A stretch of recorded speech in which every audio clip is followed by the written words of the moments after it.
Abou Nidal est un artiste ivoirien. À l'état civil, c'est Doumbia Aboubakar, plus connu sous le nom de Abou Nidal de Genève. Artiste, chanteur, concepteur, producteur.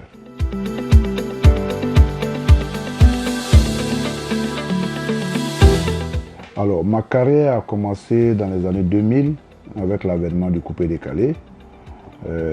Abou Nidal de Genève, comme le nom d'artiste le mentionne. Je vivais à Genève. Je fais partie de cette première génération de faiseurs de coupé-décalé. Le coupé-décalé, c'est un courant musical, une musique urbaine créée à Paris et qui est venue en Côte d'Ivoire avec la jet set et tout. Donc je fais partie de cette première génération de faiseurs de ce mouvement, de ce courant musical, le coupé-décalé.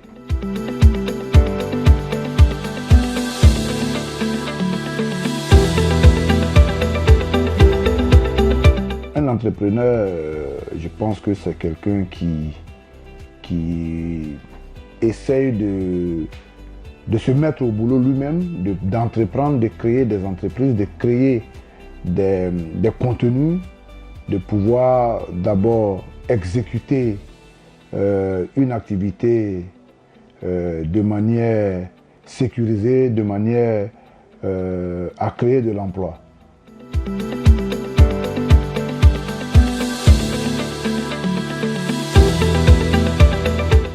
Ben, déjà, moi je pense qu'un artiste est d'abord entrepreneur parce que pouvoir composer et puis faire de la production, c'est entreprendre.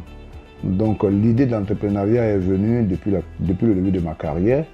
Donc étant moi-même producteur, je m'autoproduis. Donc je pourrais dire que c'est inné au fait. Voilà.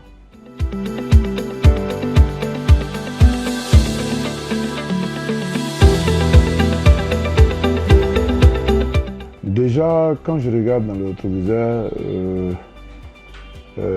j'ai pas eu une enfance aussi facile, né dans une famille très nombreuse, de pères polygames.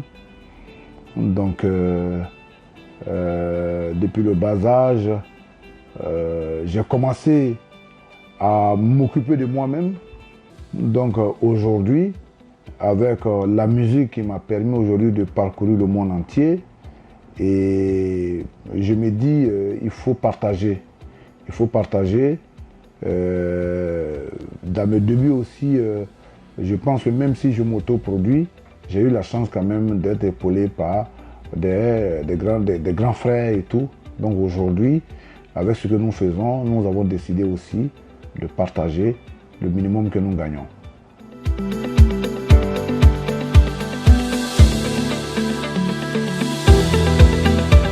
Alors il faut dire que le nom Wara Boss m'a été attribué depuis le bas âge, parce que le Wara c'est le lion et on m'appelait déjà le Waraba quand j'étais encore plus jeune.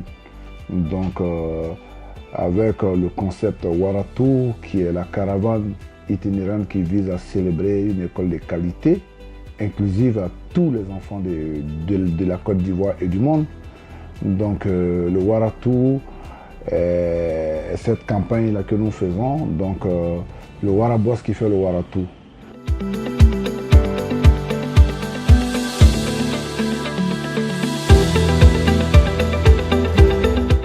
Alors je le vis bien, je le vis très bien parce que, comme je l'ai dit, j'ai été toujours débrouillard quand j'étais encore plus jeune.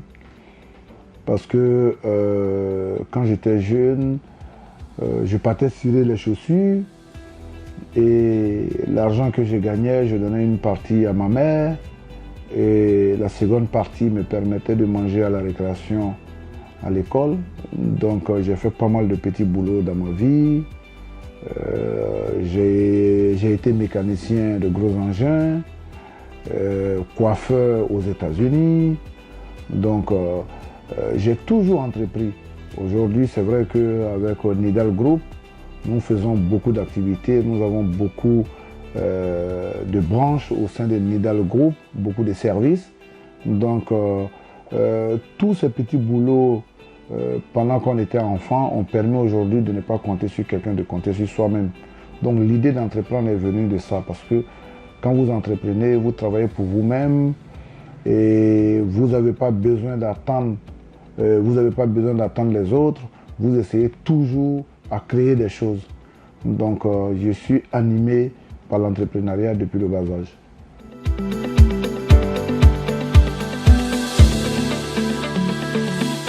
Alors, ce qui m'a motivé véritablement à entreprendre, parce que je me suis dit, alors, les artistes, avant, on avait l'habitude de sortir des albums et puis faire une promotion, et puis après, on est assis à attendre les promoteurs.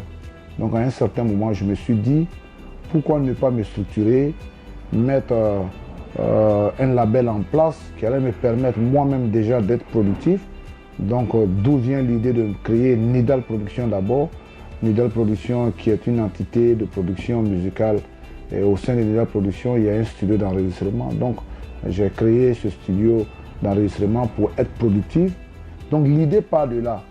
Et déjà, avant même le studio, quand je suis rentré de Genève, j'ai mis en place un magasin de vêtements, une boutique de vêtements.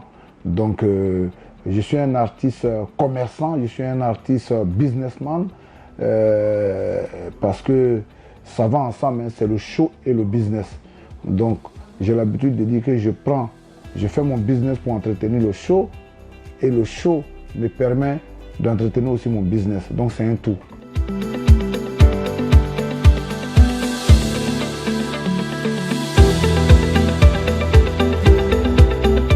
Alors, comme je l'ai dit, Dieu merci, je fais partie de cette première génération de coupé-décalé.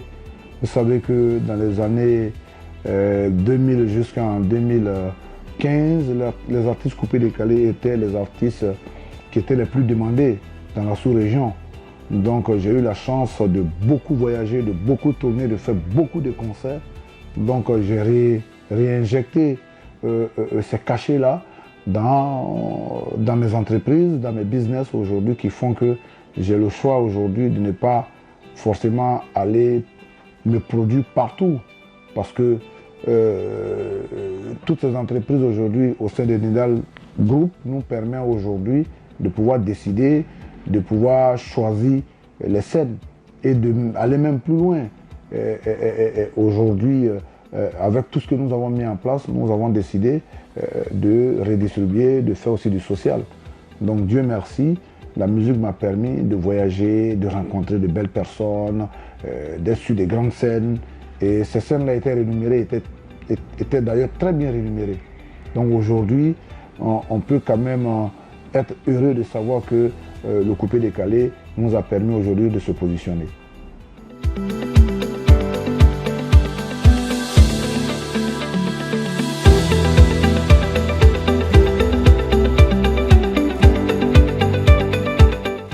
Alors, la scène musicale, ça dit, vous êtes prestataire de service. Quand vous allez chanter, quand vous donnez des concerts, on vous paye. Mais quand vous faites de l'humanitaire, ça veut dire qu'il y a le don de soi. Donc pour moi, la différence, aujourd'hui, la musique nous a permis d'être ce que nous sommes. C'est des personnes qui ont consommé notre musique, c'est des jeunes qui ont fait de nous ce que nous sommes. Donc nous avons décidé aussi de retourner vers ces jeunes, de retourner vers les personnes les plus démunies pour les venir en aide. Donc voilà, la différence c'est que quand vous chantez, un artiste, quand il chante, il a droit à un cachet. Mais quand vous faites de l'humanitaire, voilà, c'est vous qui donnez. Voilà.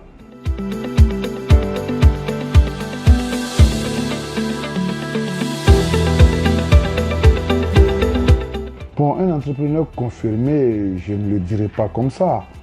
Mais un entrepreneur qui entreprend de jour en jour, qui essaie d'investir de jour en jour, qui essaie de créer, comment dirais-je, de l'emploi, qui essaie d'évoluer. Voilà. Sinon, je ne suis pas un entrepreneur, comment on appelle ça, je ne dirais pas que je suis arrivé, mais je serai le prochain sur la liste, comme Fally, mon frère Fally a l'habitude de le dire.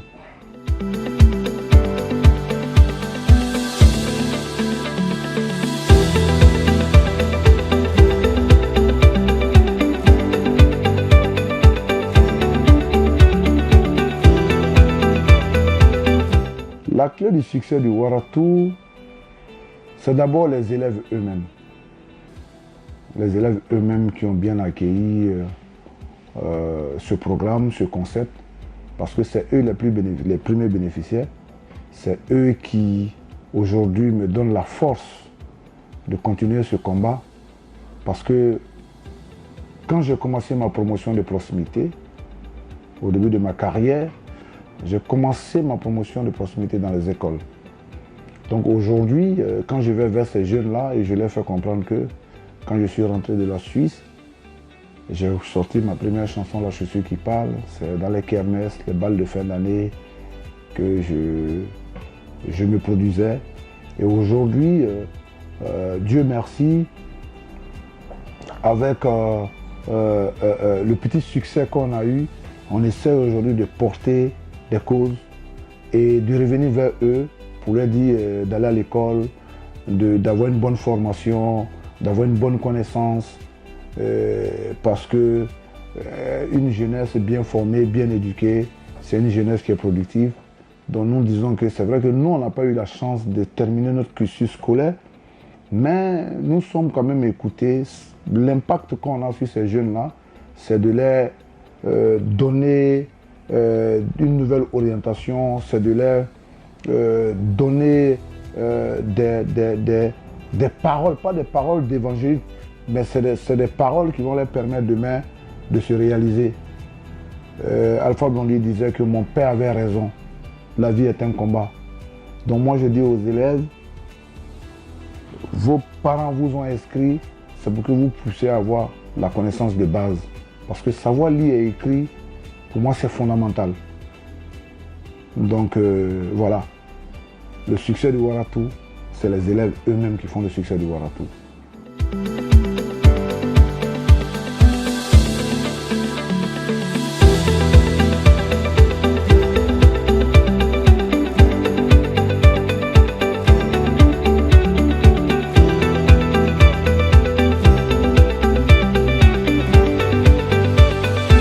Bon, je ne dirais pas que j'ai du succès. Moi, je n'appelle pas ça du succès. Moi, je dirais simplement que on est en train de faire bouger les lignes. Voilà, faire bouger les lignes, c'est de porter des projets où tout le monde est unanime là-dessus. Donc, je dirais que tu n'as pas besoin d'aimer la gueule d'Abou Nidal. Tu n'as pas besoin d'aimer forcément sa musique. Tu n'as pas besoin forcément d'aimer sa manière de s'habiller ou de parler, mais il porte un projet qui fait l'unanimité. Parce que tant que les enfants vont naître,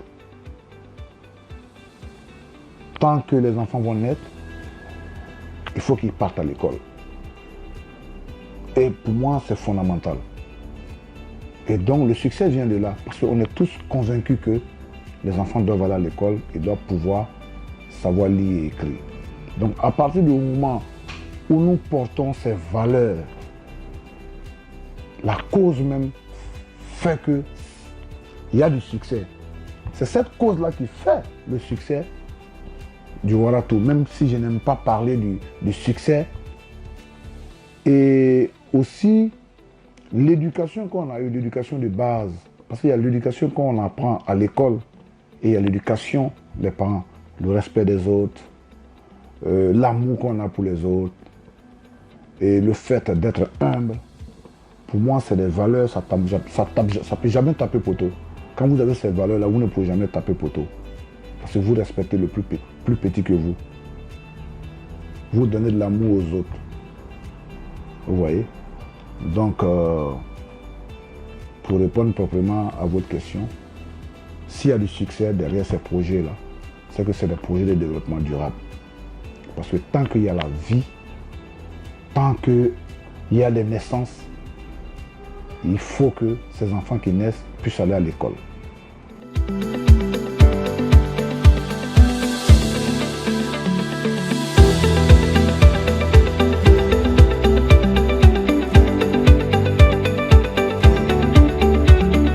Moi, je ne regarde même pas la montre. Vous voyez, j'ai pas de montre.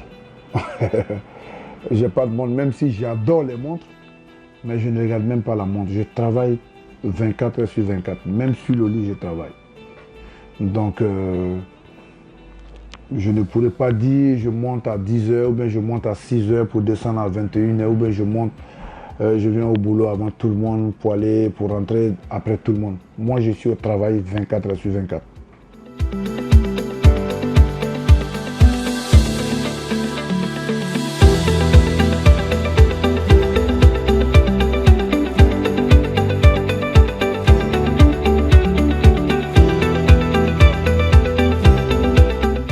Une journée de travail avec Abou Nidal, c'est déjà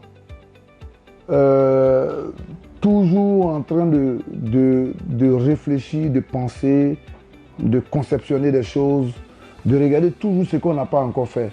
Ou bien qu'est-ce qu'on n'a pas fait qu'on doit faire. Parce que je ne laisse jamais à demain ce que je peux faire aujourd'hui. Donc une journée avec Abou Nidal, c'est une journée plein de recherche, de travail. Voilà, on veut toujours donner le meilleur de nous, on veut toujours aller plus loin.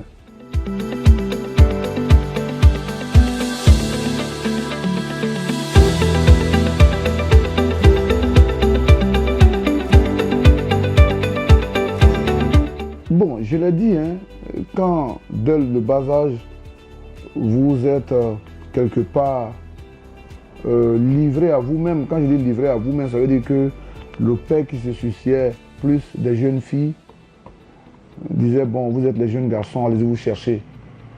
Donc depuis l'enfance, tu es dans les cherchements en fait. Donc j'ai commencé à bosser très tôt. Et pour moi, tous ces petits boulots-là, pour moi, c'est des travaux socialisants. Ça m'a permis aujourd'hui, tu me mets dans un champ de cacao, je vais m'adapter, tu me mets dans une mine d'or, je vais m'adapter, tu me mets partout, j'arrive quand même à m'adapter.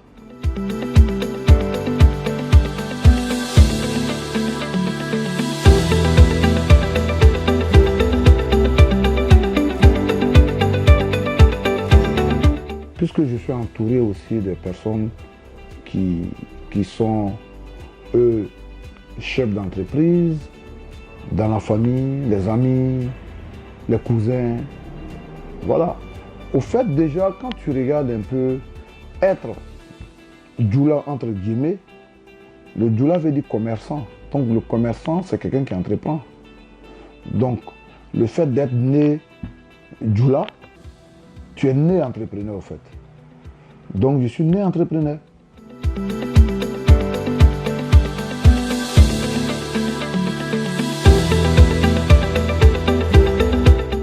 Je dirais que je n'ai pas...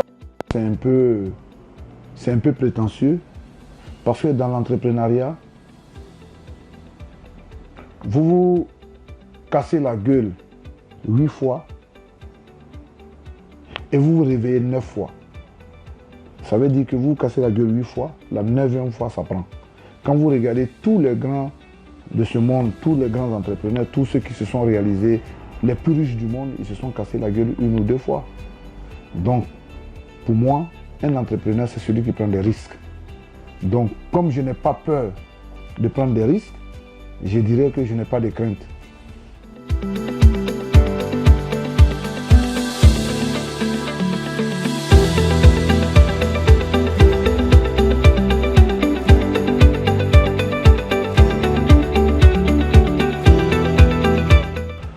Alors, j'ai eu pas mal de prix, mais je dirais que le premier prix quand même est le prix du meilleur concepteur coupé-décalé. Je pense que c'était en 2009-2010, si j'ai bonne mémoire, avec les awards du coupé-décalé organisés par Linda de l'INSEE. Donc c'est un prix qui m'a positionné, et qui a montré que je comptais dans le mouvement, parce qu'on n'était pas seul. C'est plusieurs artistes, c'est plusieurs concepteurs, c'est plusieurs DJ et tout ça. Donc avoir ce premier prix vraiment m'a montré que voilà, ce que je faisais, ça plaisait, c'était bon. Avec le concept La Chaussure qui parle, qui m'a fait voyager partout dans le monde. Donc ce prix là vraiment m'a fait honneur, même s'il y a plusieurs d'autres prix, hein. En tout cas, ce prix là m'a beaucoup fait plaisir.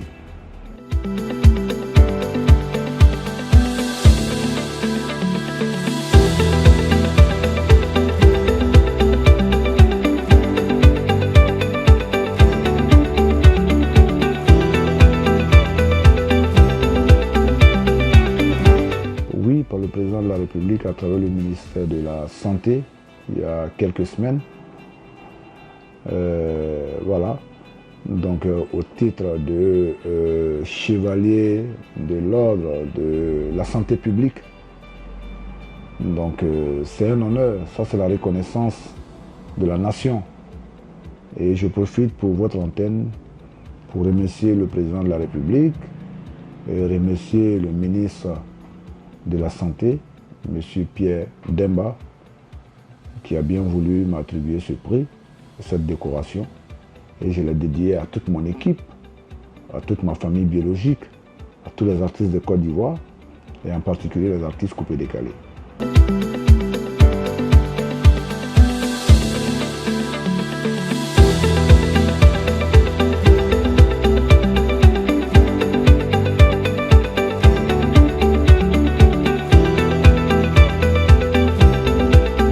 Le conseil que je peux donner à tous ceux qui veulent devenir entrepreneurs, c'est déjà prendre des risques. C'est déjà prendre des risques, parce qu'un entrepreneur, c'est quelqu'un qui prend des risques. Et puis, quand on parle d'entrepreneuriat, on parle d'entreprendre, c'est-à-dire de soi-même foncer.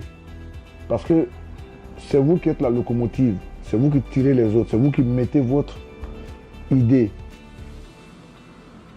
pour que ça puisse être exécuté par une équipe. Et c'est de travailler aussi avec une équipe qui a la même vision que vous, des personnes qui ont la même vision que vous. Parce que si vous travaillez avec des gens qui n'ont pas la même vision que vous, vous allez perdre du temps pour ne rien. Débarrassez-vous des personnes qui ne sont pas dans votre vision.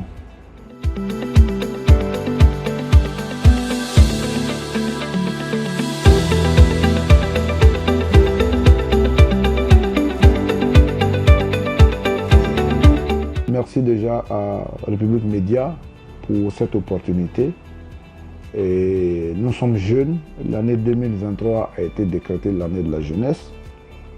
Donc le message que je vais lancer à cette jeunesse, c'est de évidemment porter des projets et de croire à ces projets et de foncer. On est jeunes. Vaut mieux foncer, se casser la gueule maintenant et de se relever que d'attendre à 70 ans ou à 80 ans avant de prendre des risques. Donc c'est maintenant, c'est le moment, c'est l'heure. Après l'heure, c'est pas l'heure, avant l'heure, c'est pas l'heure. C'est le moment de foncer.